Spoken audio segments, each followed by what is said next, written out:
It's been a long time away from the very, game. very long time. But, you know, to be fair to us, you know, a lot of stuff happened. You had a child, a little one, right? How old is the little one now? It's just about to go on 18 months. Good God. Well, yeah, I mean, I kind of remember that. I'm just surprised you're even awake here at this time of night. Are you getting sleep? Oh, I sleep wonderfully. Wow. That kid doesn't wake me up. That's awesome. To be fair, Jackson does sleep through the night, so. Well, you got one of the rare good ones. Good for ones, you. Yes. Easy. Watching that gorilla video the other week with a gorilla, or this week actually, pulling that child through the water. I think as a parent, I'd just be freaking out. Have you seen that? Don't worry, Mommy's here. Mommy's here. I wouldn't. That's not what I'd be screaming. I'd be like trying to climb over the rail and get in there. You know, I'd take that gorilla one on one. But anyhow, that's just me. But first of all, I wouldn't have. Well, you know, I'm being kind of judgmental here, but I probably wouldn't have let my 3-year-old squeeze through the rails in the first place. 2 barriers. Yeah, 2 barriers after he had already told Mom he was threatening to go through the barriers. Yeah. Anyhow, scary stuff. And a sad ending, unfortunately for the gorilla. But hey, we're here to talk about soccer, and we are back. And we've got Copa America right around the corner. And I guess before we talk about who's up next, which is Colombia, we should probably start with some of the games we already played. We had Ecuador, and then we had Bolivia. Don't forget Puerto Rico. Yeah, I'm going to forget Puerto Rico. Well, let's just leave it at this. That was a nice game to see some new faces, but it doesn't tell us anything. It really doesn't. It doesn't tell us a whole lot yet. We didn't play particularly well, and I don't think anybody took it very seriously. It looked really like kind of a stroll in the park game that you might play a pickup game. You know, that's kind of what it looked like. And then we got to Ecuador, and things got a little more serious. And I think Jurgen Klinsmann tried out what he thought might be his starting lineup, with Fabian playing left back, Yedlin at right back, which I think was cool. And then we got to the next game with Bolivia, where we just kind of experiment. And a lot of people freaked out about that, but they're like, oh, Jurgen Klinsmann, here he goes again, playing Beasler at left back. What the hell is he doing? Catch yourself on that one. I know, I did. I'm still calling him Bessler. Hey. I know. It's horrible. I've been doing it for about, 6 years now straight? 5 years? Whatever it is. I was more up in arms about Orozco playing it right back than Orozco shouldn't even be on the roster. Yep, I know. That's why I was more up in arms about that one. But I think almost everybody we know agrees with us on that.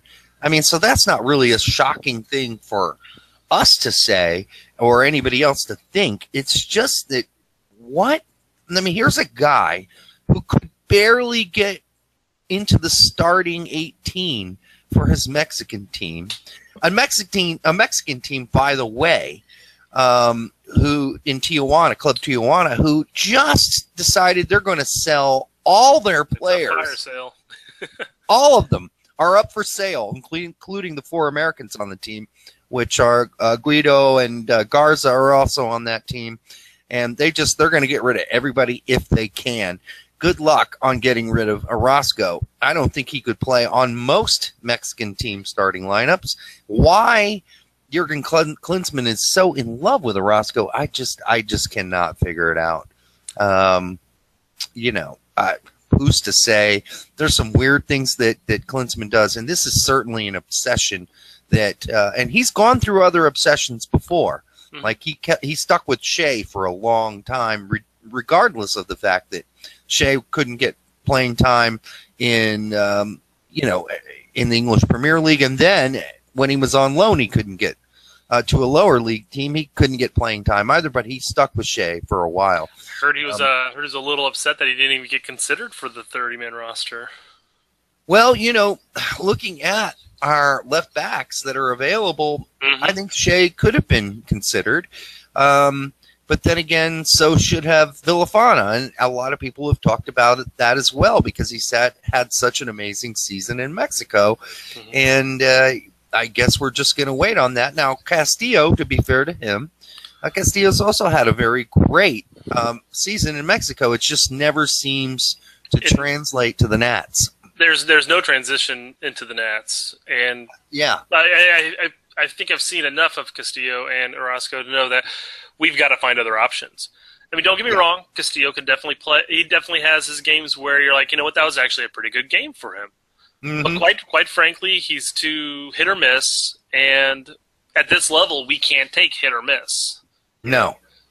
And we've got a couple other options we can take a look at. And problem is we've just wasted, I won't even say the last 2 years because both of which have been there since the beginning of Klinsmann's era.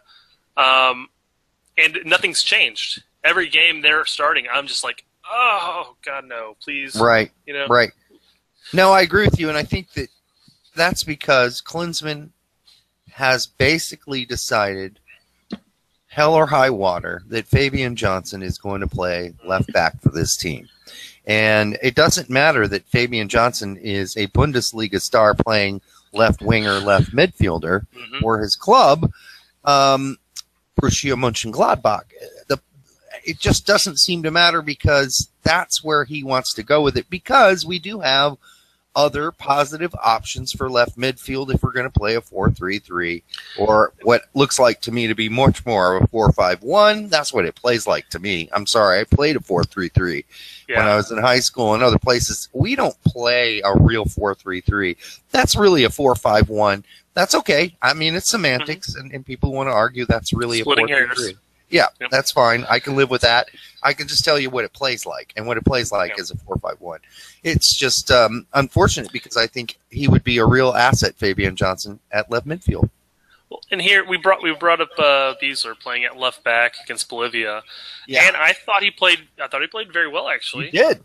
I mean, he's not going to be the speedy, up and down the field that you would get out of Fabian Johnson, but he's a smart defender. He can get up in the attack, but the big thing is he can definitely play the defensive role that you're requiring of him. Right. What's nice about that is, say if Klinsmann sticks with the 4-3-3 and we stick Beasler back at left back, maybe that offers the option of, say, putting Fabian Johnson up at one of the three strikers, take out Zardes. Yeah. I'm not his biggest fan by any means. I mean, once again, it's a player that shows a lot of potential. He shows what he can do, but his first touch is dreadful. And I'm hoping, as a young player, I'm hoping he's working on that, and we'll see improvement, and he'll turn out to be a massive star for the U.S. But Brett, we've had this discussion about Josie for years. It's the same thing. Not Josie. Who of course is Zardes' favorite player. Josie he looks up to Josie. Yeah. Yeah, and that's fine. He can look up to Josie, but the one thing Josie has never really, and we did this for years. We were like, well, he'll get better. And he has gotten slightly better, but this is one of those skill things I always talk about. By the age of 21, by the age of 19, somewhere around that age, you've actually almost reached your skill potential. That doesn't mean you're not going to become a smarter, higher IQ soccer player. You will, but your ability to flinch react, muscle memory reactions, that's already ingrained in you at that point. There's not much better you're going to get at a first touch after that age. That's something you learn when you're small. And so I would venture to say this, like Josie, Zardes' first touch is never going to get better. We can only hope that those accidental concrete block touches that he makes end up, being accidental assists, because that's what they've happened to actually be a couple times, and that's fine. But these people who think that he's going to get demonstrably better from here, I think they're wrong. Zardes' skill set with his touch is such, it's like John McEnroe, right? You don't teach that. You're not going to, no one's ever going to be a John McEnroe, okay? He was born with that, right? Yeah. He was born with that. And that's either something you have by this age or you don't. I mean, they can take him out into the field and put balls in a cannonball and shoot at him, and maybe he'll get slightly better at reacting to balls. But really, this is as good as his touch is probably going to get. It may be slightly better. He can only do one thing, in my opinion, Brett, and that's become a smarter soccer player and have a higher soccer IQ, which means he still can get demonstrably better, but not there. Well, and to go off of your point as far as being a skill that you learn at a young age, and from there it can get a little bit better. I don't always use. I'm not a golf fanatic by any means, and I couldn't tell you much about that. But I do recall when Tiger Woods was winning everything, he took a year to readjust his swing in attempts to make things better. Now, again, I don't follow the sport, and I couldn't tell you if it in fact improved him. I know that he ended up getting worse after a little incident, but that's the thing that Zardes would have to do. He's not going to just go out there and just do the exact same thing over and over again, because what's going to happen is you're going to get the same result over and over again. He would have to completely change it from the ground up, and that could end up ending his career. Yeah, so at this point, he's got to try to fine tune it a little bit. Hope that it leads into some decent opportunities in the future, and it has. I mean, he's got some nice goals. He's got some assists. He's still a good player. Yeah, and he's still a viable starter for the U.S. right now. I'm not still got his positive. From him, but I would just say that if we could push Fabian Johnson up top, I would do that in a heartbeat. I would love to see Fabian Johnson starting at left wing, but I think right now we're headed. When you're saying left wing, are you referring to the three in the center, or are you referring to the imaginary 4-5-1 wing? So I am honest about our formations, and I will tell you that if you're actually playing a classical 4-3-3, that yes, the three forwards up top, which is what they really are in a honest to goodness 4-3-3. There's not a whole lot of defense. For instance, you watch Barcelona play when they played a 4-3-3. When Messi was there, when Henry was there, Henry didn't go back, even though he's playing out wide, and play a whole lot of defense. He played some, but not a lot. He didn't go all the way back and into their end and play a whole lot of defense out wide. And so what I'm saying is this is more of a 4-5-1. So, yes, what I mean when I say him as an LW, I do mean that he is the left winger in a 4-5-1, because we don't really play a 4-3-3. We wouldn't be capable of playing a Barcelona-style 4-3-3. No, we can't. No. We don't have the skill. Now, big question would be, with playing both Zardes and Dempsey up top, along with insert third striker here, whether it's Zardes, whether it's Fabian Johnson, whether it's Zusi, with both Wood and Dempsey playing up top, would you feel that maybe it's going to look more like a 4-4-2 with the third striker getting back, but not necessarily Wood or Dempsey, because neither one of them are necessarily midfield minded. Even though Dempsey did play there for a chunk of his life, he's pretty much at this point ingrained as a striker, stay up top, check back when you want the ball type of thing. But I don't see Wood and Dempsey getting back that much into the defense. Again, maybe at that point it branches off into a 4-4-2. I really think it depends on who we play. Sure. I think versus Colombia, you're going to see a 4-5-1 look, because we're going to be worried about the counter. We're going to be worried about their speed.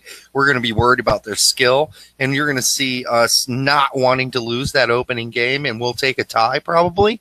And then I think, versus Costa Rica and Paraguay, I think the options are open to be more aggressive and have that little triangle in the middle spread out a little more. So it's not Bradley, Jones, and probably Bedoya would be my guess as the starting lineup. Although there's a guy, the armchair analyst on MLS.com, who thinks that Beckerman's going to get the start, and I really hope that's not the case. I like Beckerman. I think he has served us well. I also think that his time is over.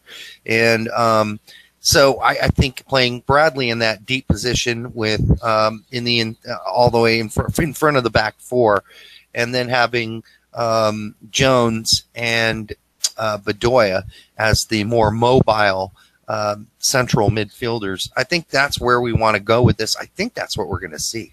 I really do. Well, And I can see it. There's two sides to this coin. I could see him approaching Colombia and going a much more conservative route, similar to how he did with Ecuador at the beginning, where he, had the big three, the Beckerman, Jones, and Bradley all run the middle. Beckerman sitting back and Bradley and Jones pushing forward. But then I could also see, since obviously Bradley has looked solid at defensive mid, which is, in all honesty, should have been the position he's been playing this entire time. You shouldn't pigeonhole a player into a position he's not comfortable. Not saying that Bradley's not comfortable as an attacking mid. He could easily play the role. He might not be the most efficient player there, but I think he feels most comfortable sitting right in front of the defense, collecting the balls, looking to start the attack somewhere. I agree. I think that's his natural position. I would hope that. Quite frankly, even Jones isn't necessarily an attacking mid by any means. But he sure looked that way. If you're going to Bradley sit back, then you might as well play him and then play somebody like Bedoya, who while can certainly get into the attack and create opportunities, but he also has tenacity to get back and play defense and cause a lot of issues for the opposing attacking players.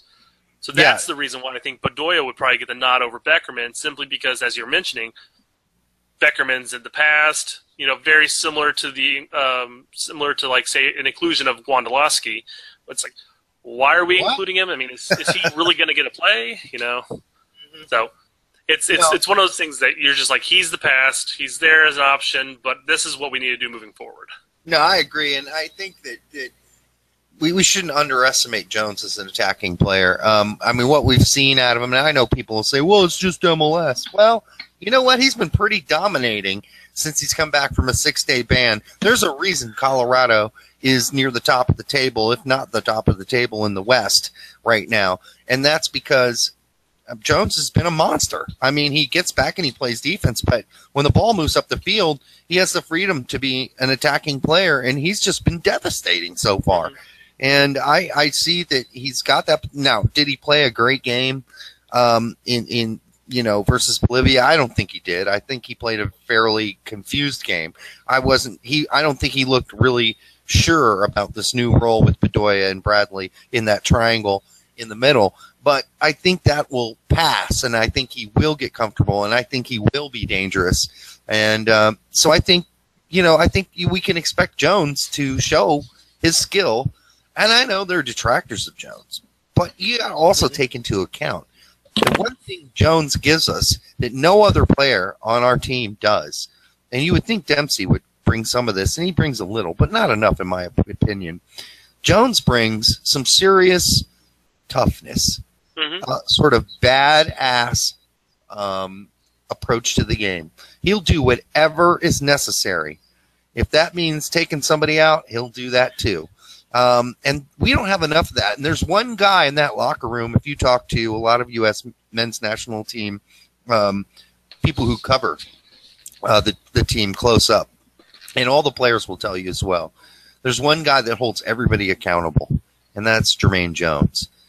And he'll get on your butt real quick if you aren't doing what you're supposed to be doing on the game during the game. And he'll be on your ass during halftime too.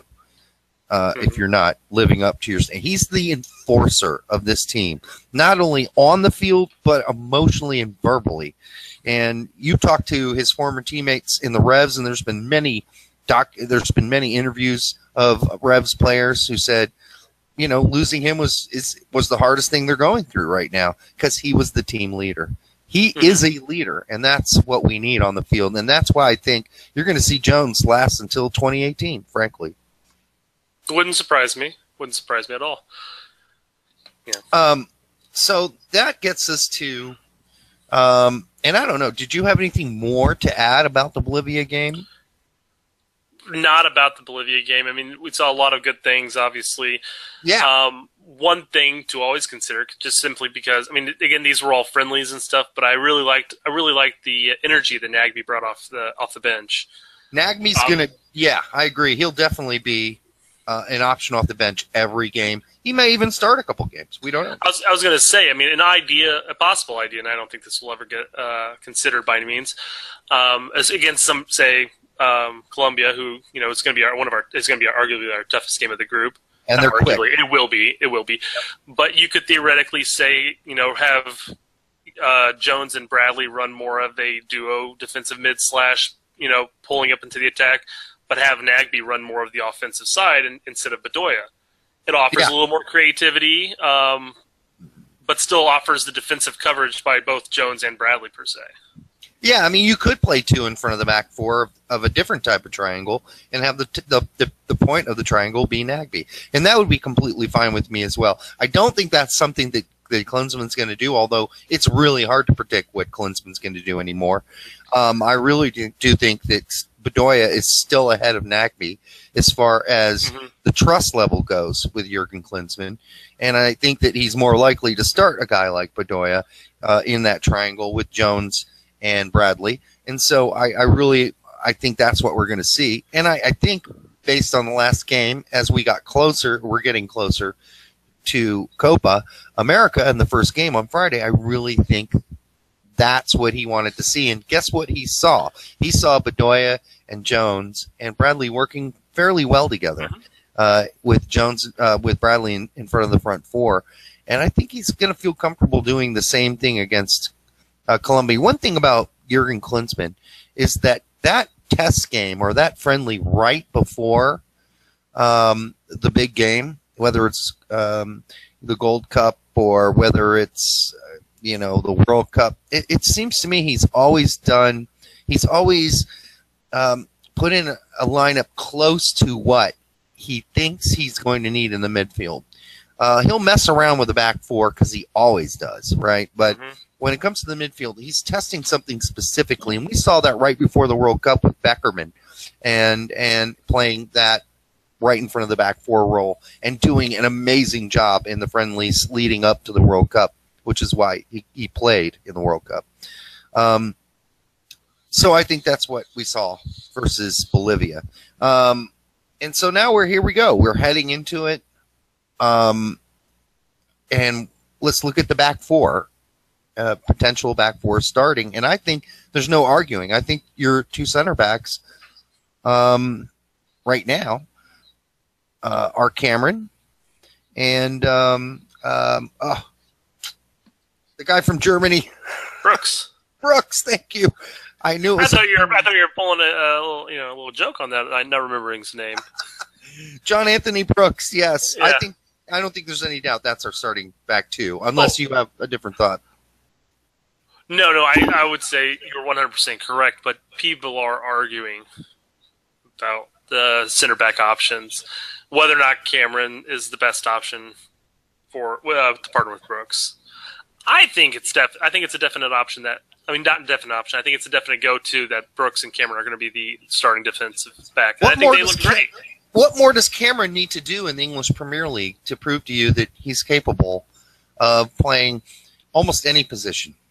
I mean, how many different positions can a player play for Sunderland? And he's done them all ably. Not Sunderland, Stoke. I mean, Stoke. Yeah, I'm sorry. Yeah, Yedlin with Sunderland. Sorry. But, I don't know what else he needs to prove at this point. He plays on a decent mid-table team in the English Premier League, and he's regarded by his peers as a solid player. And the numbers and the stats back it up when he's not injured. And Brooks, I mean, he had one hell of a season for Hertha Berlin this season until he got injured at the end, and they fell apart without him in the lineup. They literally fell apart at the end of the season, and they went from like 4th to 7th or 6th or whatever it was in a matter of weeks. So there's no doubt that those two guys are at the top of their game right now. You can argue Beasler all you want, but I'm sorry, that's just not going to work. I think glad most people have been arguing Birnbaum in there. I like Birnbaum and I like Beasler, but they're not playing the same kind of quality opponents day in and day out that Cameron and Brooks have faced all season long. It's a ridiculous argument to make, if you ask me. We're both on the same page on that. All right. And then, is there any doubt that Yedlin should be the right back? I mean, there's no debate there. There's just no debate. I mean, who else are you going to put there? Now, left back, I think we're all going to have arguments about whether Eric Lehigh should be there or should be given an opportunity, or Villafana, but those guys are not on the team. And so we're basically stuck with probably Fabian Johnson, which is not a bad guy to be stuck with. It's just not his best position. It's not his best position. Yeah. Yeah, it's not. I mean, he could do more damage as an attacking player. And, of course, Jurgen will say, well, we play him out there, but we expect him to go forward. But not in the same way he would be going forward as a left winger or a left midfielder. So, and he did not show the level of danger, I guess you would expect from him against Ecuador. Right. He almost seemed a little reserved because he had to play catch-up 90% of the game, trying to catch up to the Ecuadorian attackers. Yeah. So you could say, yeah, he's expected to get pushed up into the attack, but yeah, you're right. He's not going to get those looks that he would normally get playing out left mid. And let's face it, Jurgen Klinsmann's a stubborn dude, and that's what he wants to do, and that's what he's going to do. If he weren't stubborn, he would have said, "Oh, look at this Villafana guy," months ago, and said, "This guy is really kicking ass in Liga MX," and he didn't. He just didn't. It's the same argument with Lehigh. I mean, Lehigh's been having a pretty decent career in the Champions, but he just now got to look. He just now got to look in the what is it, the 30 man prelim roster? Actually, it's probably more than that actually, but 35. But he just now got to look, and he got part of the game, like the second half sub or whatever. Yeah, I mean, it boggles my mind how some of these players are falling through the crack. That Klinsmann is saying, "Oh, we want all of our players off in Europe playing. Get out there and play in Europe." And you have options that are in Europe. You have an option that's in Mexico, but neither of which are getting called. Yeah, and it just kind of makes you wonder, because the one guy that does not belong on this roster is Orozco. And Orozco is taking the spot of somebody like a Villafana. Let's say you just have Villafana on the team. He doesn't even get to play, but boy, this is a good experience, and it's a good way for him to get acclimated to the team. Not only that, Orozco's getting up there in age, and he isn't starting. He isn't playing for his club team. In fact, he's been riding Pine. He was playing with the youth team on his team a while back. The guy does not deserve to be. He's done nothing in Jurgen Klinsmann's own philosophy of how he's going to pick players. He's done nothing to earn a call-up, nor did Timmy Chandler, by the way. That was a desperation call-up. And, of course, Timmy Chandler just so happened to once again be injured right before the call-up for the United States team. And I'm not saying that he doesn't want to play for the U.S., but you and I both know he has a very, very high degree of fear of flying. And I think sometimes this is more mental than anything for him. I think he likes being injured before a call-up because he really doesn't want to get on a plane and fly to the United States. I think flying scares the holy living crap out of him. And you know what? If you have that sort of hang-up, and even there are medications you can take for that, but still, that fear of flying for some people is so extreme that I think that's hampering him. And by the way, he has played almost nil for his club team in Nuremberg, except for the last couple games of the season. He did not deserve to be called up either. No. I'm sorry.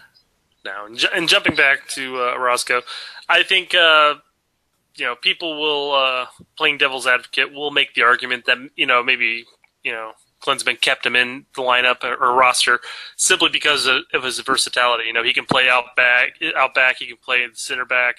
But the argument against that would be we already have 4 center back options. That's right, exactly. He's clearly taking a wing back option. There's no way we're going to go 5 deep in the tournament at center back. Yeah. It's not going to happen. Yep. So that argument's out the window. So basically, he's taking and this is him sticking to the good old boys in this situation because he's been calling him up relatively consistently since his tenure started. So maybe this is more or less a, hey, I feel comfortable with Orozco. He's been in the program. He knows how I run things. Eric Lehigh, he's gotten a call-up, 1 or 2 call-ups, Yeah.